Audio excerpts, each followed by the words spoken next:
Graça e paz, amados. Amém. Graça e paz. Amém. Aproveitando que você está em pé, abra comigo sua Bíblia, por favor, no Evangelho de Mateus, capítulo de número 24.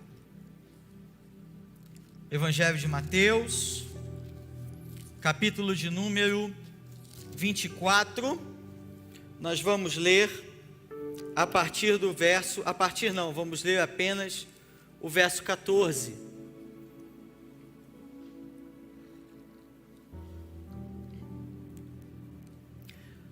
O tema da mensagem dessa noite, eu peço ao Rodrigo que projete, por favor, é: qual evangelho você tem vivido? Qual evangelho você tem vivido? Mateus 24, 14, amém? Você abriu, amém? Amém. E será pregado este evangelho do reino por todo o mundo, para testemunho a todas as nações. Então virá o fim. E será pregado este evangelho do reino por todo o mundo, para testemunho a todas as nações. Então virá o fim. Sente-se, por favor.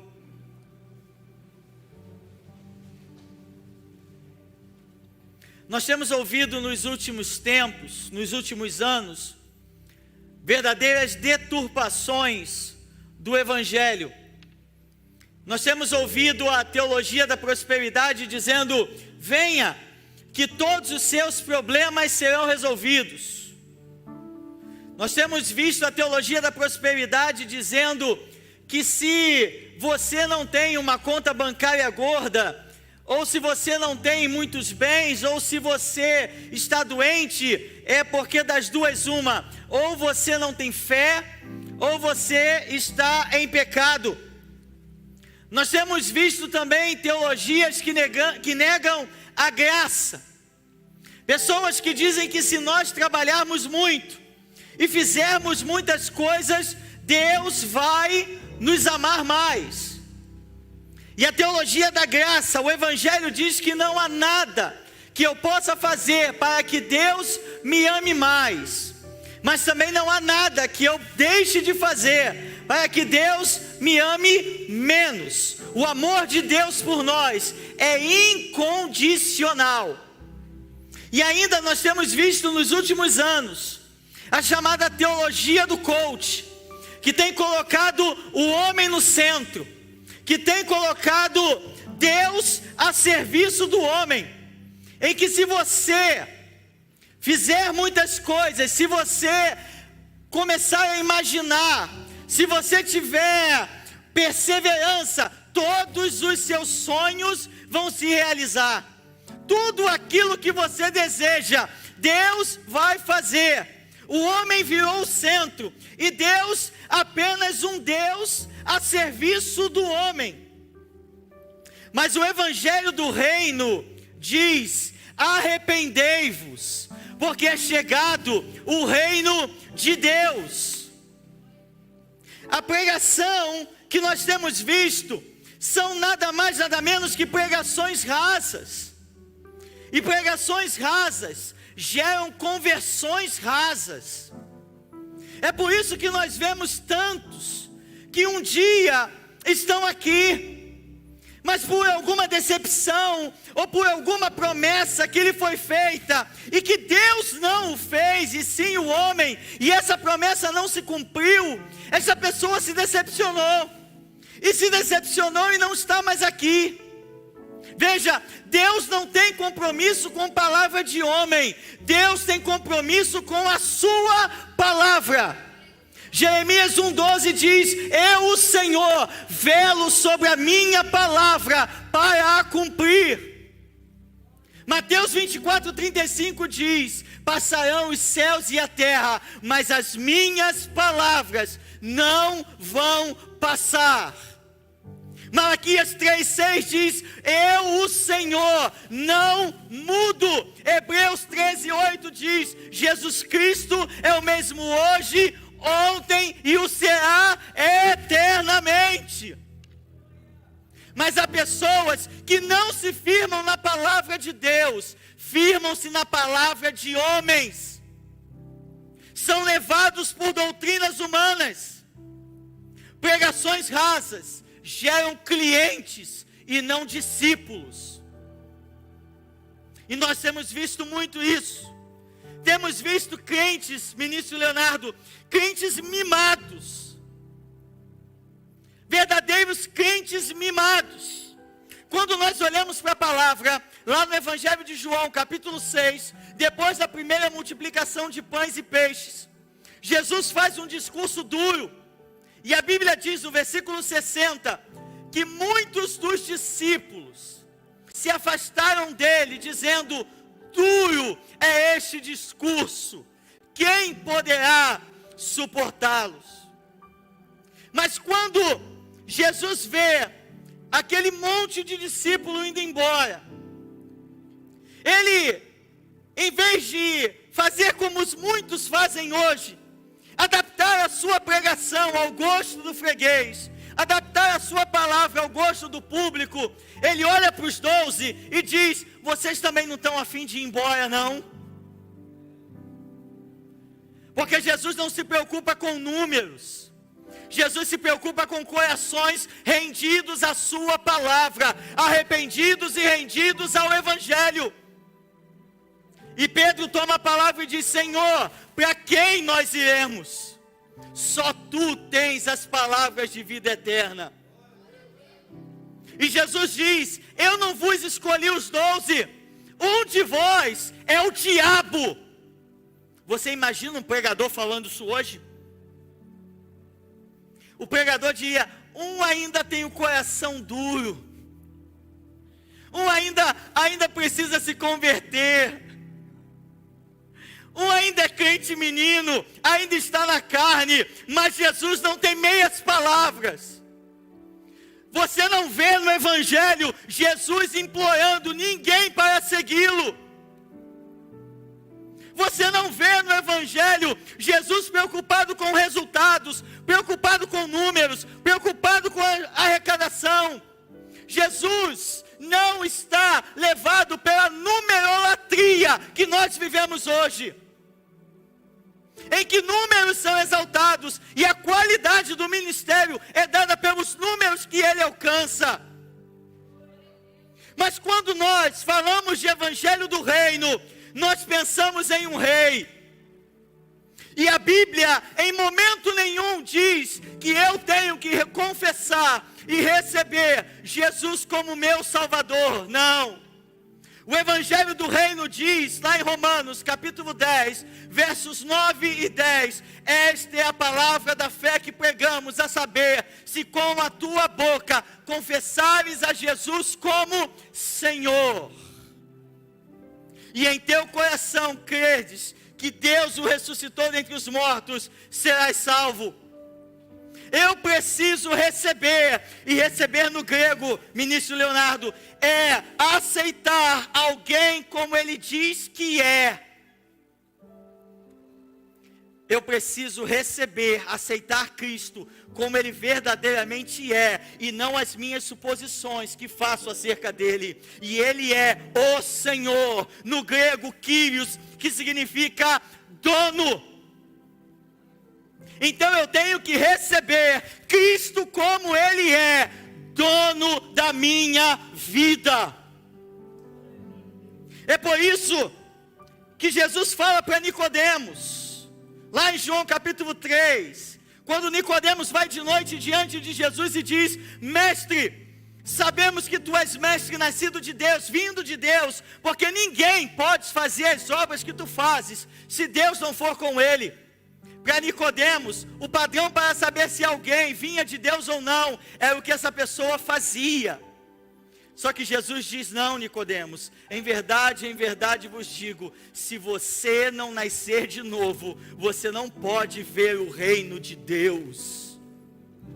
E nascer de novo, meus amados, significa sofrermos uma mudança tal, uma metamorfose, que aqueles que nos conheciam antes de nos convertermos, não nos reconhecerão mais, porque somos e seremos uma nova pessoa, transformados de glória em glória, na sua própria imagem. É por isso que quando eu recebo Jesus como meu dono, como meu Senhor, eu tenho renúncia como estilo de vida. Renúncia é uma palavra que está tão fora de moda. Mas Jesus disse lá em Lucas capítulo 9, verso 23, se alguém quiser vir atrás de mim, negue-se a si mesmo. Tome a cada dia a sua cruz e me siga. Jesus está falando, nós entendemos esse versículo de forma figurada, porque literalmente não lidamos com uma crucificação, mas quando ele está falando com os seus discípulos, eles estão pensando no caminho em que o crucificado faz, da sua condenação até a sua execução, levando a madeira horizontal da sua cruz. Aquele homem estaria daquele percurso condenado à morte. As pessoas que o vissem diriam: esse já morreu. E mais, não havia apenas esse entendimento. Todos naquele percurso de morte, de dor, de vergonha, zombariam daquele homem. Jesus está dizendo: se você quiser me seguir, morra. Você precisa estar disposto a morrer. E mais, não basta apenas morrer, você precisa aguentar a zombaria daqueles que te veem morrendo. Eu não sei o que é pior, morrer ou ouvir a zombaria daqueles que nos veem morrer. Você não vai fazer nada, você é bobo, você é besta. Não, já morri com Cristo, já fui crucificado com Cristo, e vivo não mais eu, mas Cristo vive em mim, e a vida que agora eu vivo na carne, vivo na fé no Filho de Deus, o qual me amou, e a si mesmo se entregou por mim. Eu preciso ter inconformidade com tudo aquilo que me afasta do meu dono. Eu tenho que lutar e rejeitar tudo aquilo que me afasta do meu dono. Qual evangelho você tem vivido? O que você tem vivido na sua vida? Parece que nós nos esquecemos que evangelho é renúncia, evangelho é cruz, evangelho é morte. Paulo diz em Colossenses capítulo 3, verso 1, se já ressuscitastes com Cristo, pensai nas coisas que são do alto e não nas que são da terra. Mas para ressuscitar com Cristo, primeiro eu preciso morrer com Ele. É por isso que a vida em abundância que Ele promete dar em João 10:10 só virá depois que você morrer para você mesmo. É nos dito que somos filhos de Deus, e de fato nós somos. João 1:12 diz isso. Mas somos ensinados apenas a isso. Ser filho de Deus é não apenas uma posição. Ser filho de Deus é uma missão. Se nós entendêssemos o que significa isso. Nós vemos muitos se gabando. Sou filho do rei.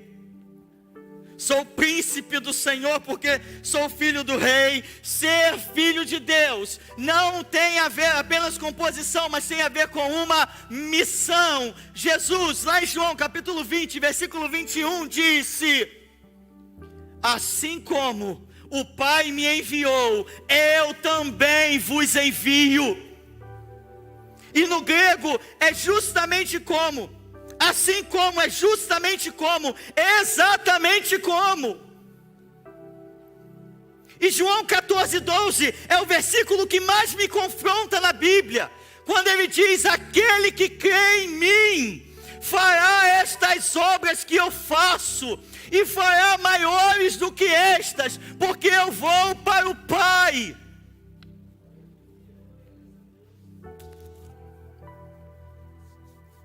Esse versículo me confronta muito, porque se Jesus prometeu, isso está disponível para você e para mim.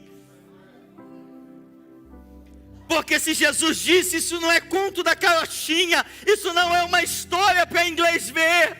Não, essa promessa está de pé sobre nós. E qual evangelho nós temos vivido?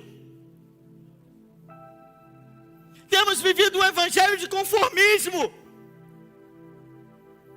um evangelho de mediocridade, um evangelho que não nos tira da zona de conforto, que não nos choca.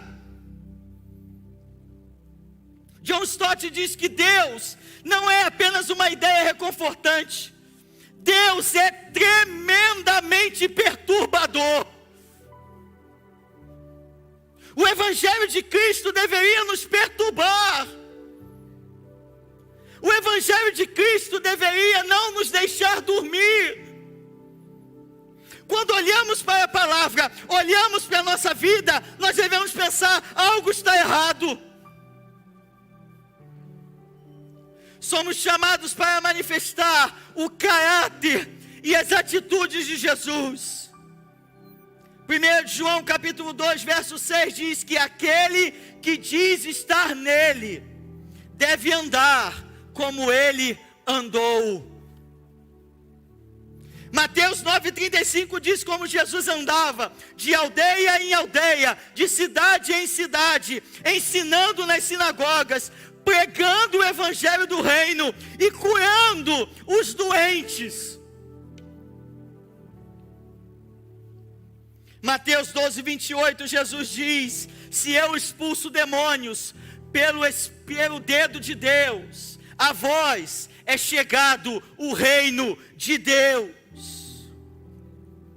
Em Lucas 9:1 e 2, Jesus chama os seus 12 discípulos e os dá autoridade sobre todos os demônios e para curarem doenças. No capítulo 10 ele chama outros 70. E ele diz no verso 9: curem os doentes e digam: o reino de Deus é chegado também aqui.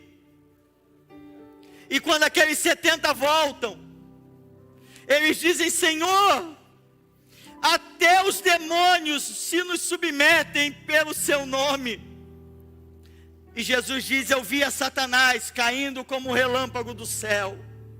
Eis aí, vos dei poder e autoridade para pisar serpentes e escorpiões e toda a força do inimigo, e nada, absolutamente, vos fará dano algum.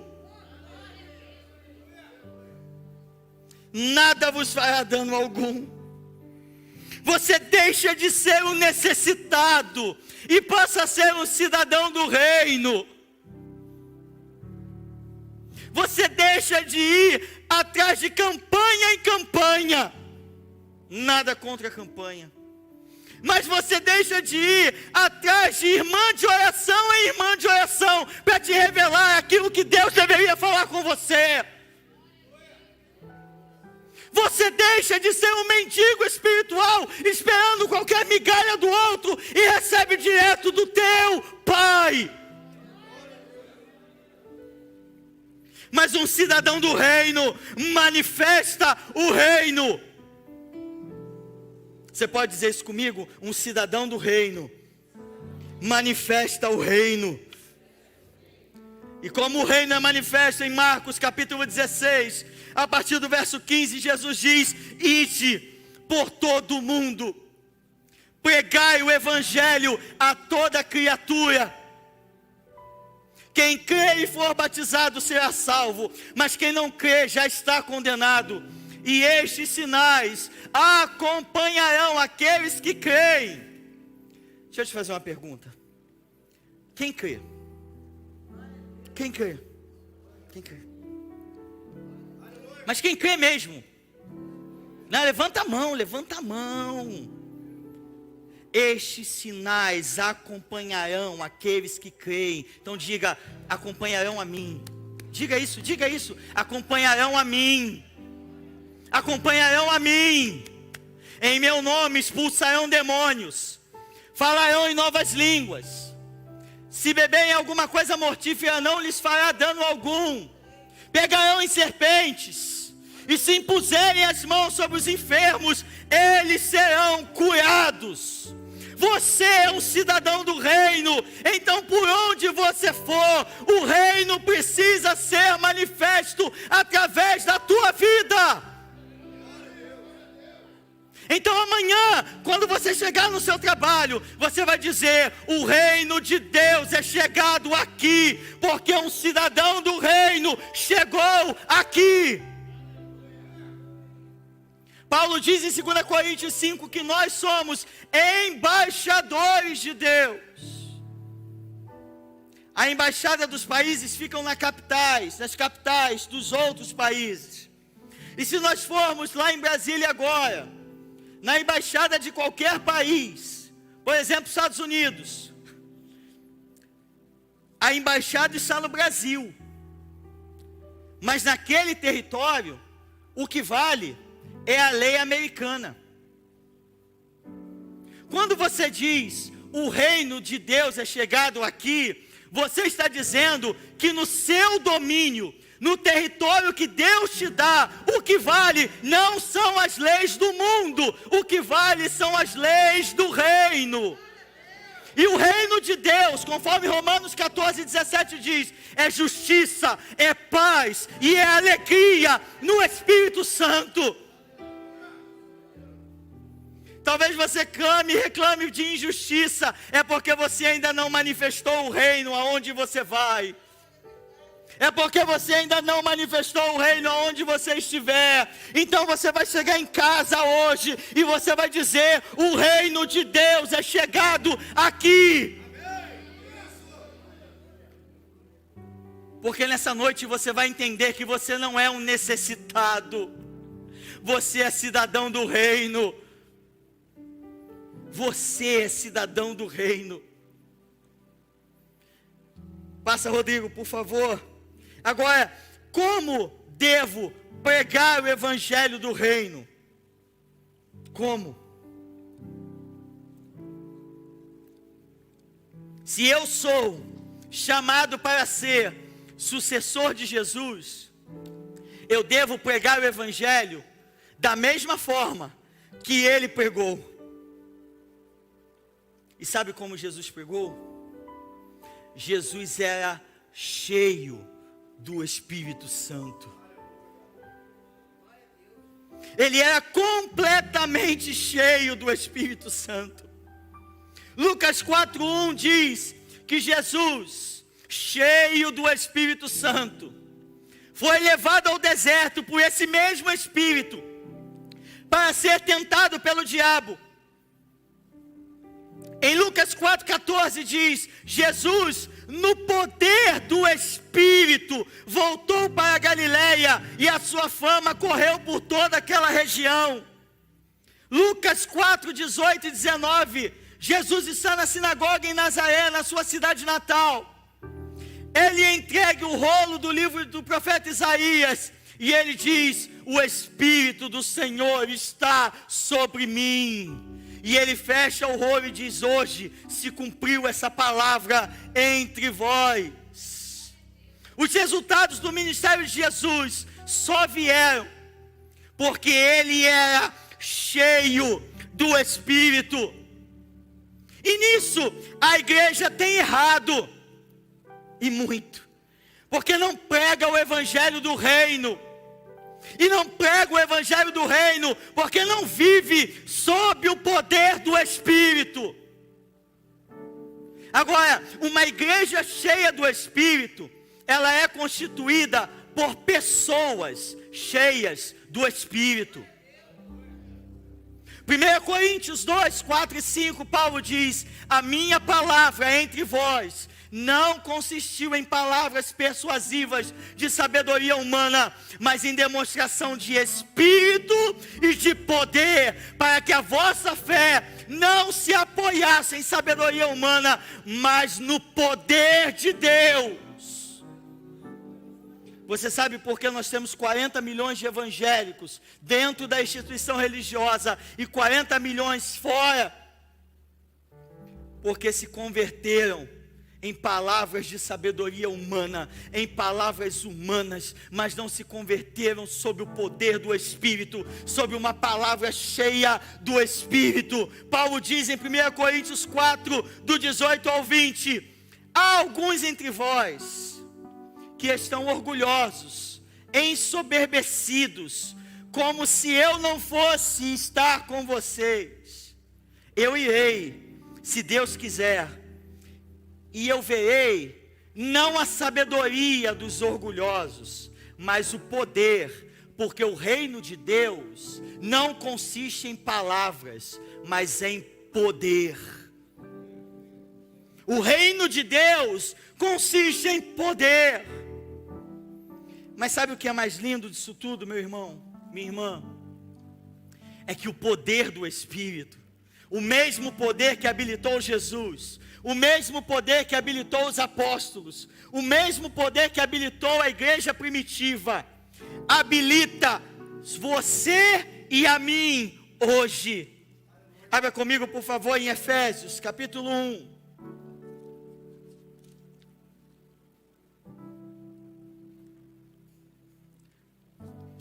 Efésios, capítulo 1, vamos ler a partir do verso 15.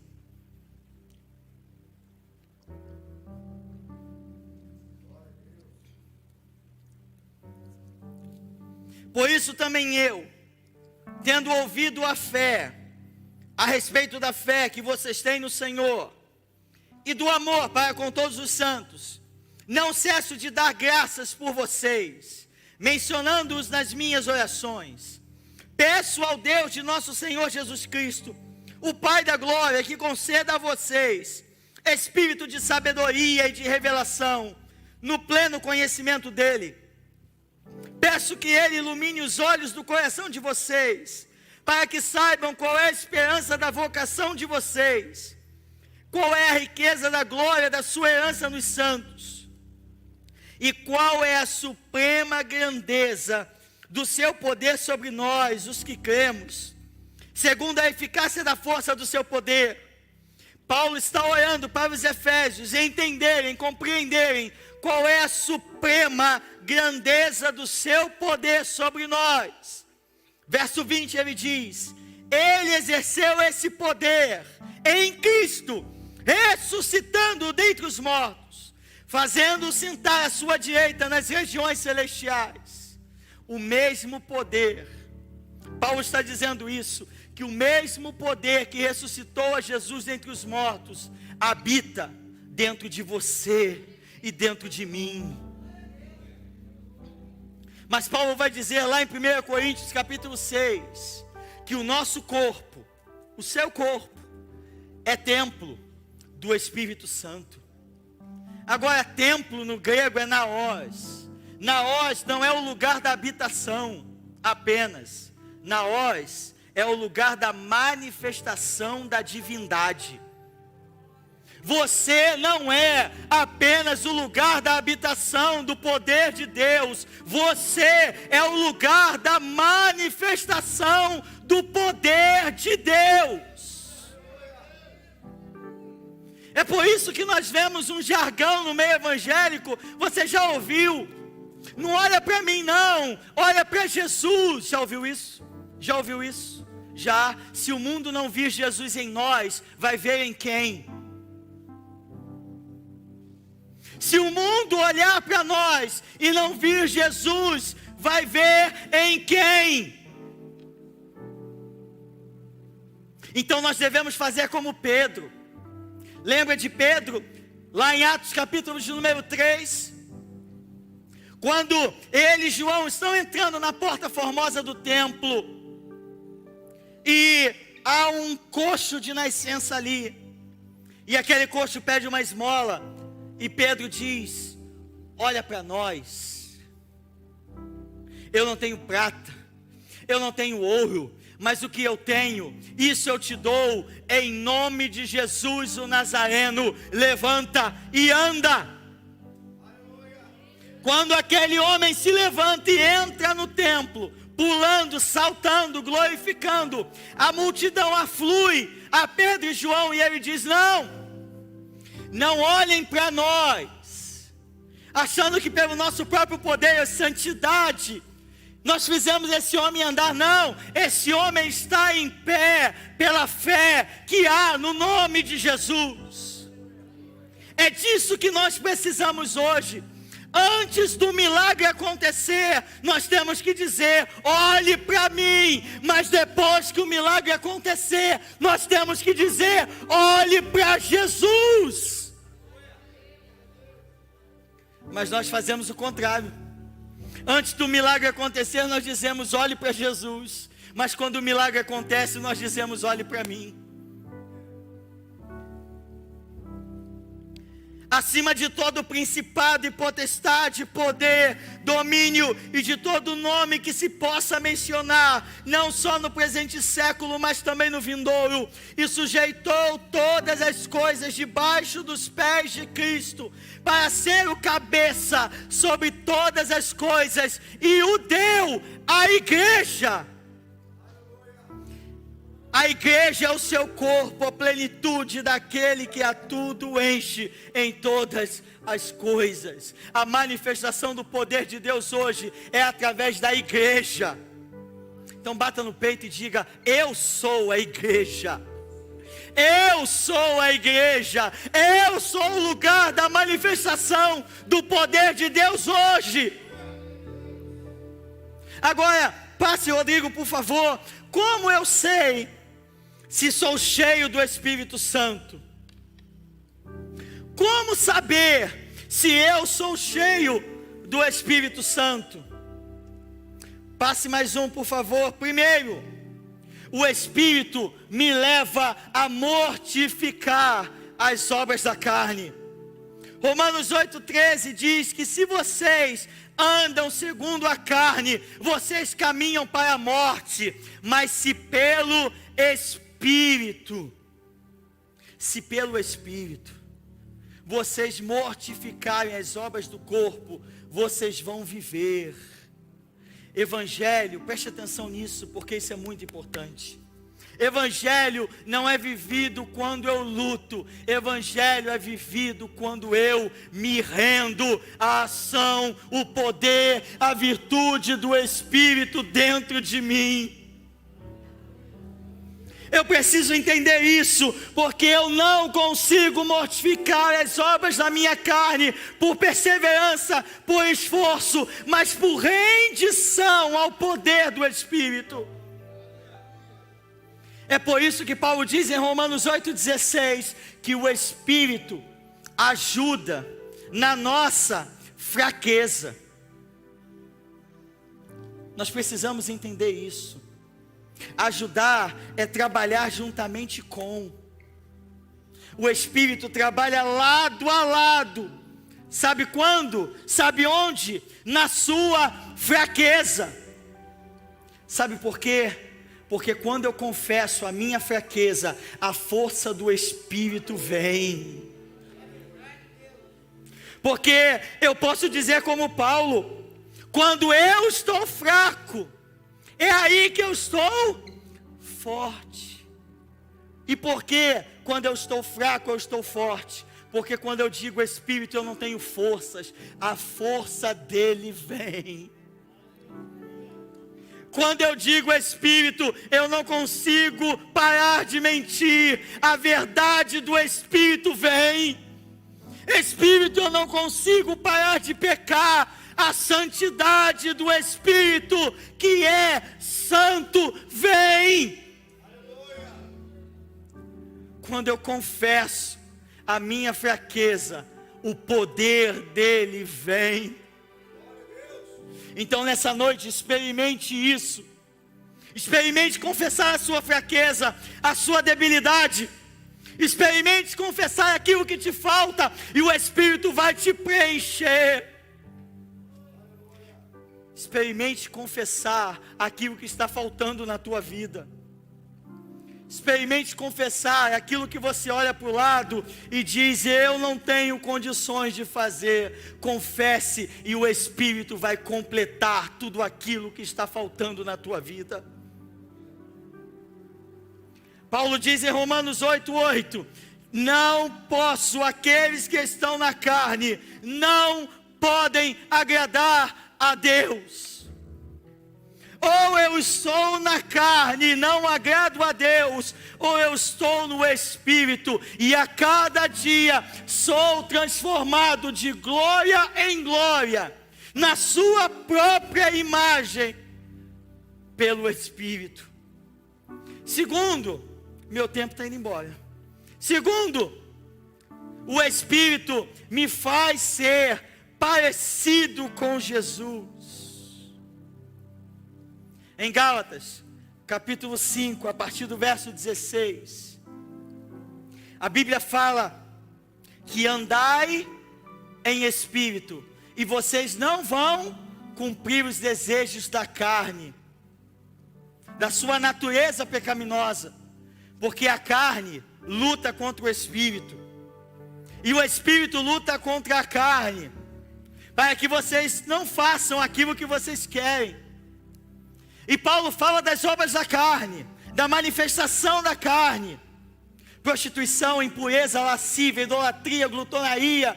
E Paulo diz, e o que me assusta é isso: e coisas semelhantes a estas. A lista não é exaustiva, é exemplificativa. Mas ele diz: mas o fruto do Espírito é.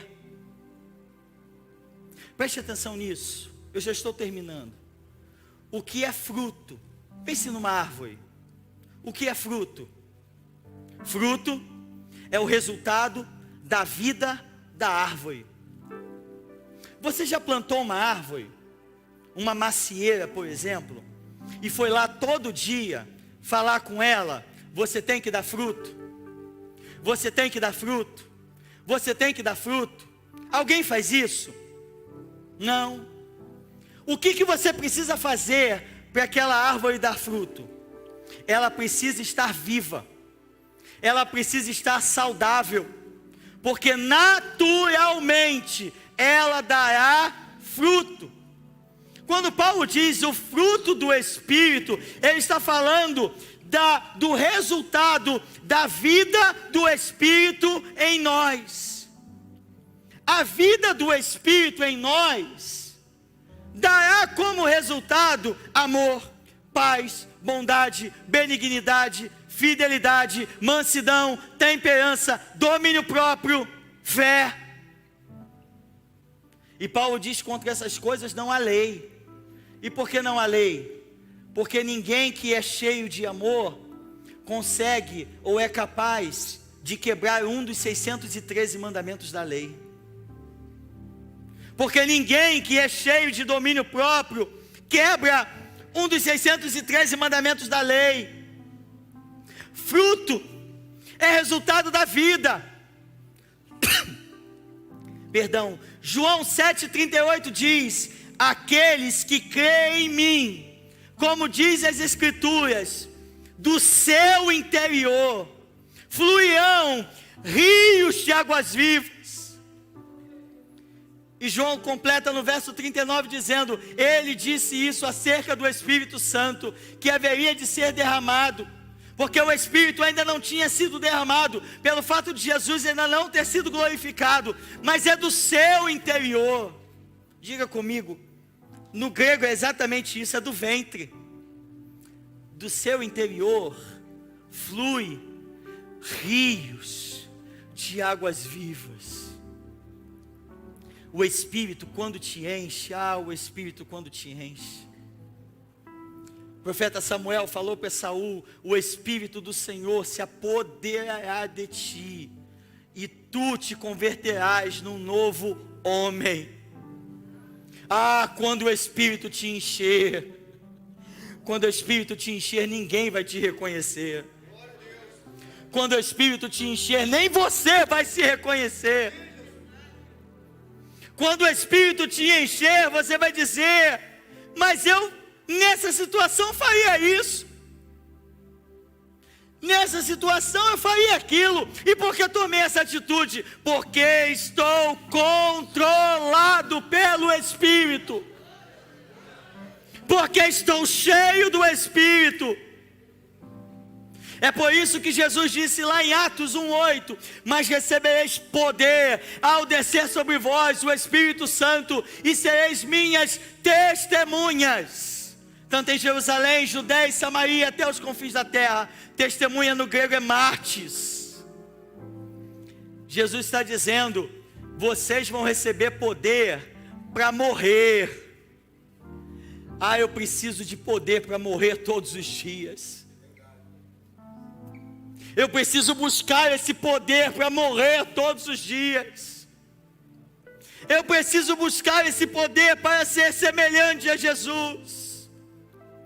Eu preciso buscar esse poder para chegar à estatura de varão perfeito, à plenitude de Cristo. Terceiro e último. Passa aí, Rodrigo. Não deu. Isso. O Espírito me leva a servir ao corpo com o dom que Deus me deu. Não existe avivamento sem serviço. Esqueça isso. Não existe alguém cheio do Espírito que não sirva.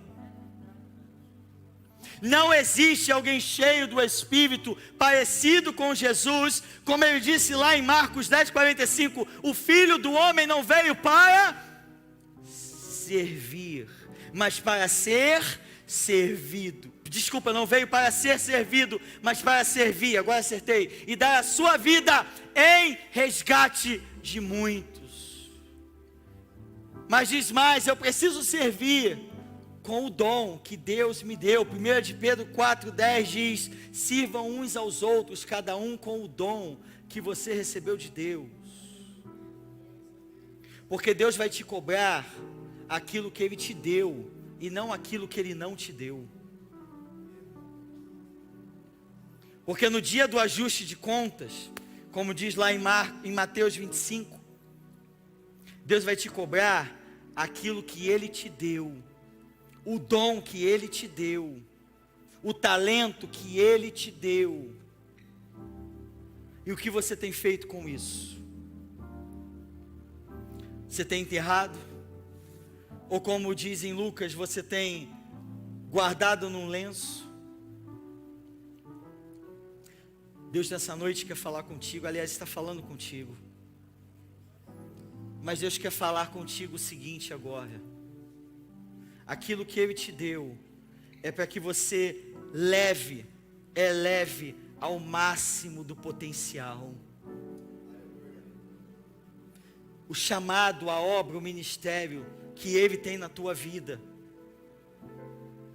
é para que você eleve ao máximo. O Espírito, como diz em João capítulo 16, verso 14, o Espírito virá para glorificar a Jesus. Nós levantamos as nossas mãos, como já foi feito aqui, nós glorificamos a Deus, levantamos, adoramos, glorificamos, mas Jesus disse em João 17, eu te glorifiquei, terminando a obra que tu me deste a fazer. Você sabe quando você verdadeiramente glorifica a Deus? Quando você é cheio do Espírito, e quando você consome, quando você faz aquilo que Ele te chamou para fazer. Feche seus olhos, por favor. Vem cá, ministro. Vem cá, ministro. Pega o microfone e vem. Feche seus olhos, por favor. Qual evangelho você tem vivido? Nessa noite você não foi enganado. Nessa noite não foram feitas promessas vazias para você. Nessa noite o evangelho foi exposto. Nessa noite o que foi dito é: Deus quer que você morra para si mesmo. Deus quer que a partir do momento que você morra, você seja cheio, transbordante do Espírito Santo. Nós estamos no culto do avivamento, não estamos? Não existe avivamento sem transbordamento do Espírito. Aleluia. Só que enchimento do Espírito não é para quem quer.